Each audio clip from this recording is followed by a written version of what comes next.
గడిచిన 2 ఏళ్లుగా తెలంగాణ రాజకీయాలను మనం గనక చాలా దగ్గర నుంచి పరిశీలిస్తే, వాటిని సమీక్షిస్తే అండ్ వాటిని విశ్లేషించవలసొస్తే, ఇక్కడ 2 రాజకీయ పార్టీల మధ్య పోరాటం కంటే కూడా, ఇద్దరు వ్యక్తుల మధ్య వ్యక్తిగతమైన పోరాటంగా కూడా ఇది మారుతున్న ఒక ధోరణి కనిపిస్తోంది. ముఖ్యమంత్రి రేవంత్ రెడ్డి, అట్లాగే BRS party working president KTR మధ్య హోరాహోరీగా మాటల యుద్ధం జరుగుతున్నట్టుగా కనిపిస్తుంది. ఇటీవల కోస్గి సభలో ముఖ్యమంత్రి రేవంత్ రెడ్డి మాట్లాడుతూ కేసీఆర్ను, కేటీఆర్ను ఎట్లా తిట్టారో, వాళ్ళ మీద వాళ్ళను ఎట్లా చెండాడారో, వాళ్ళపైన ఎట్లా చెలరేగిపోయారో మనం చూసాం. ఇప్పుడు తాజాగా బీఆర్ఎస్ వర్కింగ్ ప్రెసిడెంట్ కేటీఆర్ రంగంలో దిగాడు. ఆయన ఏమంటున్నాడంటే, అసలు రేవంత్ రెడ్డి కనుక నాకు దొరికితే నేను ఎడమకాలి చెప్పు తీసుకొని కొట్టాలని ఉందన్నాడు ఆయన. అది చూడండి, అంటే కేటీఆర్లో ఎంత ఆగ్రహం పెళ్ళుబుక్కుతుందో మనకు ఆయన మాటలను బట్టి అర్థమవుతుంది. రేవంత్ రెడ్డి దొరికితే నా ఎడమకాలు చెప్పు తీసి కొట్టాలని ఉంది అంటే, రేవంత్ రెడ్డి మీద ఏ రకమైన ఆయన కోపం పెంచుకుంటున్నాడో మనకు అర్థమవుతుంది. కేసీఆర్ ఏమో తోలు తీస్తా అన్నాడు, ఆయనేమో ఎవరు కొడుకు కేటీఆర్ ఏమో ఎడమకాలి చెప్పుతో కొట్టాలని ఉంది అంటున్నాడు. మళ్ళీ ఏమంటున్నాడు కేటీఆర్, రేవంత్ రెడ్డిని నాకు తిట్టాలని లేదు, రేవంత్ రెడ్డిని అసలు రేవంత్ రెడ్డి నేను కేర్ చేయదలుచుకోలేదు. కేసీఆర్ ఏమో తెలంగాణ తీసుకొచ్చిన నాయకుడు, 2 సార్లు ఆయన ప్రజలు ముఖ్యమంత్రి చేసిన నాయకుడు, మా నాన్న తిడితే నాకు కొడుగ్గా అవశ్యం రాదా అంటున్నాడు.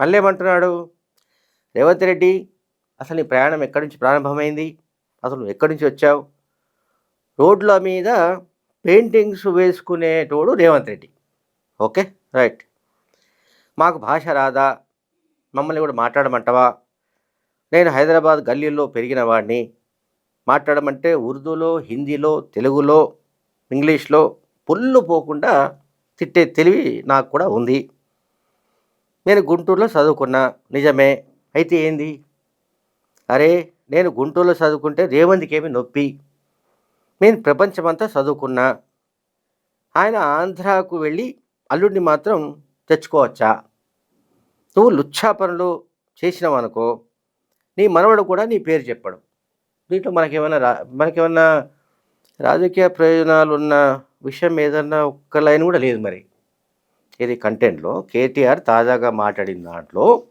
ఒక్క పాయింట్ కూడా తెలంగాణ ప్రయోజనాలకు సంబంధించి లేదు.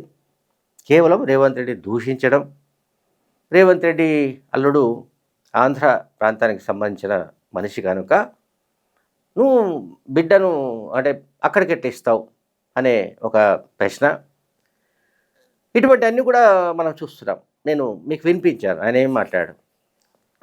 కేటీఆర్, కేసీఆర్ వీళ్ళు ఫస్ట్ నుంచి కూడా అంటే కాంగ్రెస్ అధికారంలోకి వచ్చిన నాటి నుంచి వీళ్ళకి కానీ బీఆర్ఎస్ నాయకులకు కానీ అంటే అధికారం కోల్పోయిన తర్వాత వాళ్ళలో అసహనం పెరుగుతూ వస్తుంది. ఇది ఇప్పుడు ఏంటంటే ఇప్పుడు ఆల్మోస్ట్ పరాకాష్ఠకు వచ్చినట్టుగా కనబడుతుంది. అందువలనే ఈ విషయాలు మాట్లాడుతున్నారు. ఒకరేమో తండ్రి తోలు తీస్తానంటాడు, ఎవరు తోలు తీస్తాడో తెలియదు, ఎవరు తోలు తీయాలని అనుకుంటున్నాడో తెలియదు, కానీ మనం అంచనా వేయచ్చు ఆయన ఎవరిని ఉద్దేశించి అన్నాడు.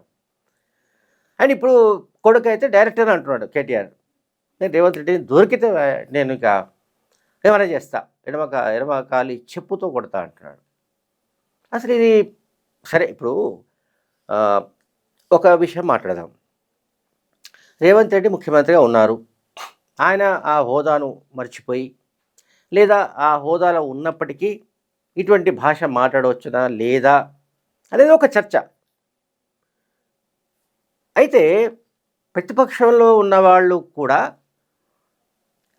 మరి ఈ రకమైన సంయమనం లేకుండా అసహ్యంగా నీచమైన భాష మాట్లాడుతూ ఆయన నువ్వు పెయింట్ వేసుకుంటూ నువ్వు ఎట్లా ముఖ్యమంత్రి అవుతావు అంటే ఇది అర్థం కాని వ్యవహారం. ఇది ఒక మనిషి తన రాజకీయ జీవితంలో ఒక పెయింటర్ కావచ్చు, టీచర్ కావచ్చు, లేకుంటే రైతు కూలీ కావచ్చు, లేకుంటే అంజయ్ లాంటి వాడు అసలు ఆయన ఏమి చదువుకోలేదని చెప్తారు. మరి అంజయ్య ముఖ్యమంత్రిగా పనిచేశాడు. అట్లాగే మీరు మనం బీహార్లో లాలూ ప్రసాద్ యాదవ్ లాంటి వాళ్ళు ఉన్నారు. ఈ దేశంలో వేలిముద్ర ఉన్నా కూడా అతను ముఖ్యమంత్రి కావచ్చు అనేది రాజ్యాంగంలో ఉంది. అమెరికాలో చదివితేనో, లేకుంటే గుంటూరులో చదివితేనో, గుడివాడలో చదివితేనో మాత్రమే ముఖ్యమంత్రి కావచ్చు అని ఎవరైనా అనుకుంటే అంతకంటే మూర్ఖత్వం ఇంకొకటి లేదు. ఎక్కడ చదువుకున్నామనేది కాదు, ఏం చదువుకున్నామనేది ముఖ్యం, ఏం తెలుసుకున్నామనేది ముఖ్యం, సమాజాన్ని మనం ఎట్లా చదివామన్నది ముఖ్యం, మన చుట్టూ ఉన్న మనుషుల్ని ఎట్లా ప్రేమించాలి అని తెలుసుకోవడం ముఖ్యం. అంతే తప్ప మాకు అధికారం లేదు కాబట్టి ఇక మేము ముఖ్యమంత్రినైనా తిట్టి పారేస్తాము, ఎవరినైనా తిట్టేస్తాము, మేము అధికారంలోకి రావాలి, అసలు అధికారం మాది, ఇది మాకు శాశ్వతంగా రావాల్సిన ఇది హక్కు. ఇప్పుడు కేసీఆర్ పైన అంటే ఇక్కడ నేనేమంటున్నానంటే విత్తు ముందా చెట్టు ముందా లాంటి సమస్య ఇది. ఎవరు ప్రొవోక్ చేశారు? కేసీఆర్ కనుక మీడియాతో కానీ బీఆర్ఎస్ఎల్పి సమావేశాలు కానీ మాట్లాడిన సందర్భంగా తోలు తీస్తా అని కనుక ఆయన మాట్లాడి ఉండకపోతే రేవంత్ రెడ్డి అట్లా రెచ్చిపోయి ఉండేవాడు కాకపోవచ్చు. రేవంత్ రెడ్డిని ముఖ్యమంత్రిగా కేసీఆర్ గుర్తించకపోవచ్చు, కేటీఆర్ నిరాకరిస్తుండొచ్చు గుర్తించడానికి. మరొకరు కూడా అంటే ఆ పార్టీకి సంబంధించిన వాళ్ళు రేవంత్ రెడ్డి ఏందా బాబు ఆయనే ముఖ్యమంత్రి అని అనొచ్చు. కానీ 2023కు ముందు మొత్తం కాంగ్రెస్ పార్టీని ఒక తాటి మీదకు నడిపించి బీఆర్ఎస్ లాంటి పార్టీని అంటే 10 ఏళ్ళు పరిపాలించిన పార్టీని ఒక్క దెబ్బతో కొట్టి పారేసి ఓడించి అధికారంలోకి వచ్చి ముఖ్యమంత్రి అయినప్పుడు ఆయన గతంలో ఎప్పుడో చిన్నప్పుడు పెయింటర్గానో లేకుంటే మరేదో వృత్తి చేసుకుంటూనో ఉన్న వ్యవహారం ఇప్పుడు అసలు ఎట్లా మ్యాచ్ అవుతుంది? పెయింటర్ అయినంత మాత్రాన ముఖ్యమంత్రి కాకూడదా? ముఖ్యమంత్రి అయినా కూడా అంటే ఇంకేం మాట్లాడుతా, ప్రధాన ప్రతిపక్షం ఎన్ని మాట్లాడినా, ఎన్ని విధాలుగా తూలనాడినా, ఎన్ని విధాలుగా తనను అవమానపరిచినా రేవంత్ రెడ్డి ఇంకేమీ మాట్లాడకూడదా? వీళ్ళను ఏమీ అనకూడదా? అంటే కేసీఆర్ను కేటీఆర్ను అంటే మొత్తం తెలంగాణను అన్నట్టే.